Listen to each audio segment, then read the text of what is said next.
Selamat datang kembali di Motoba ID. Wah, gila, baru masuk Jalan Pantura. Aduh. Ini kalau bisa kerasa ya, kerikil dari depan tuh mental ke badan gitu. Oke, di Jalan Pantura, bypass Karawang, gue berbagi cerita mengenai kapoknya pakai motor Honda di kelas 250 cc dan mungkin ke atasnya. Jadi gue pernah 2 kali beli CBR 250R 250 cc single cylinder, itu tahun 2012. Kemudian beli CBR 250 RR yang 2 silindernya. Keren kan motornya kan, di kelasnya gitu. CBR 250R gimana ya, so-so lah ya.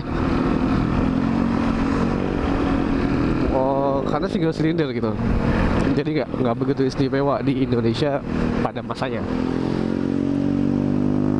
Aduh, ini motor berisik banget. Nah, terus rilis lah 250 RR yang pada saat itu menjadi motor paling kenceng di kelasnya. Terus kekecewaannya di mana? Kalau pada motornya gue nggak ada kecewa ya. Itu motor oke. Yang 250 RR juga tenaganya oke, motornya ringan. Terus ya di bawahnya enak lah. Dan no complain with the bike. Tapi datanglah suatu momen yang menyakitkan. Pertama di CBR 250R itu awalnya asapnya ngebul kan. Karena itu motor gue beli second juga, gue nggak tahu perawatan di owner sebelum gue kayak gimana. Awalnya ngebul, terus gue cek lah, karena gue khawatir di piston dan lain-lainnya. Ternyata memang sudah banyak part yang kena di dalam. Yang gue inget saat itu adalah gue harus ganti piston, stang pistonnya, terus krok asnya, dan apa namanya, ya hampir semuanya lah ya. Dan pada saat itu gue belanja total habis 10 juta lebih. Nah, yang jadi masalah adalah semua bengkel Honda yang besar, yang Honda Wing itu, gue datengin di daerah Bekasi dan Karawang, karena kebetulan gue tinggal di Karawang dan gue saat itu kegiatan kerja masih banyak di daerah Bekasi. Terus nggak satupun dari semua bengkel yang gue datengin itu punya partner yang ready di situ, nggak ada. Bahkan waktu gue di Karawang itu terang-terangan mereka bilang ini prosesnya inden, paling cepat 1 bulan, paling cepat. Berarti ada kemungkinan lebih dari 1 bulan ya kan. Tapi itu pun kalau ada barangnya, dia bilang begitu. Gue jadi makin was-was, kan ini sebenarnya ada nggak sih gitu. Dan gue saat itu belum kepikiran nyari di eBay dan lain-lain ya, karena gue pikir itu kan motor buatan Thailand, banyak dipakai di Indonesia pada waktu itu. Jadi paling berapa banyak sih ketersediaan partnya di seluruh dunia gitu. Terus intinya kayak gitu. Dan itu pun gue harus di bengkel Karawang itu harus naruh KTP dan juga DP-nya berapa persen belum dibahas waktu itu, karena gue keburu ya udahlah kalau nggak ada nggak apa-apa gitu. Dan akhirnya karena nggak satu pun ada hasil, gue nyari sendiri, mulai dari teman-teman gue yang memang bermain di spare part-an, toko spare part, dan juga gue cari di online. Akhirnya dapet di Tokopedia tuh dapet. Gue nggak tahu, dia mungkin memang stok barang-barang lama gitu ya. Kayak gue dapet lah itu ya, semua part gue dapet. Nah, itu pencarian spare part selesai sampai akhirnya dipasang sama bengkel gitu kan. Terus yang lebih konyol, ini kejadian di CBR 250 RR. Waktu itu overheat, gue sempet pakai overheat. Ya gue nggak mau berburuk sangka, akhirnya gue cek yang kena cuman apa namanya, kipas radiatornya dan si motor fan-nya itu. Gue berpikir bahwa ini kan barang kecil ya, dan barang yang nempel di radiator, artinya ada kemungkinan ini fast moving juga, karena radiator paling lama bertahan berapa tahun sih gitu. Nah, sama nih kejadiannya. Gue datengin beberapa bengkel gede, jawabannya sama. Nggak ada mas, ini inden, paling cepat sebulan. Dari situ gue berpikir bahwa memang sepertinya Honda tidak nyetok barang gitu, semuanya inden. Sepertinya begitu, dan memang itu SOP-nya. Akhirnya gue berpikirnya seperti itu. Terus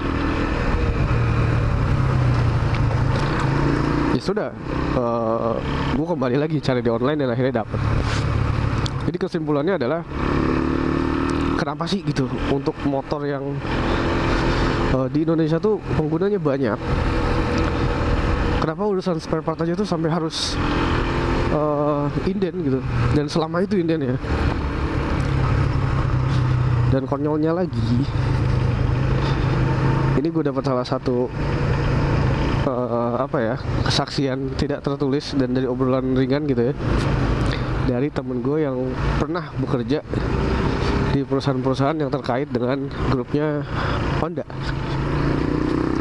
Jadi dia bilang gini, flow-nya itu adalah misalnya dari bengkel order spare part nih, terus dari nggak tahu PT bagi anak perusahaannya Honda yang ngurusin spare part, dan order tuh ke vendor tuh, barangnya apa, bentuknya gimana dan lain-lain. Terus setelah dibuat barulah didistribusikan gitu. Artinya kan kalau harus diproduksi dulu, ini takes time bro. Lain halnya kalau barangnya memang udah ada. Jadi kan konyol gitu. Kalau menurut gue ya.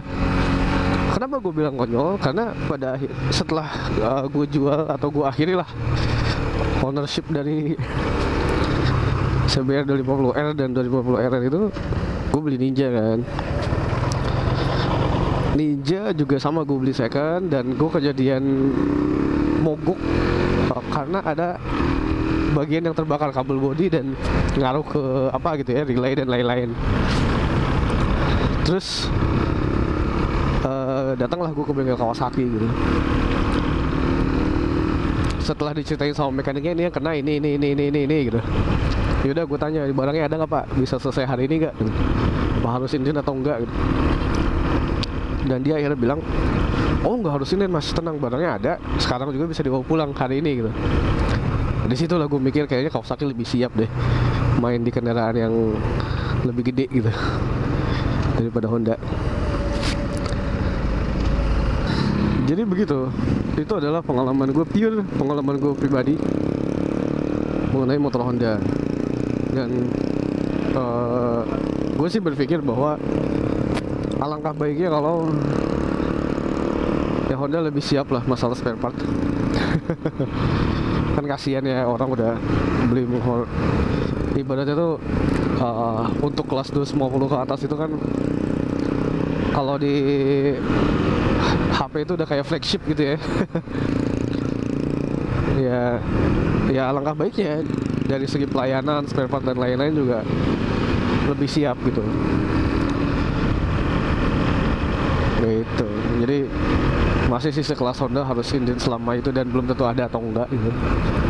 Masa motornya harus mangkrak sih gitu. Cuman gue nggak tahu ya pertimbangan Honda itu apa. Ya pada akhirnya seperti itu jadinya sampai ke konsumen gitu. Jadi barangkali gue akhirnya sampai di sini. Buat kalian yang punya pengalaman serupa, boleh di share di kolom komentar. Gue pengen tahu juga. Oke, thank you guys for watching. Mohon maaf kalau ada kata-kata yang kurang berkenan. Sampai jumpa di video berikutnya. Bye.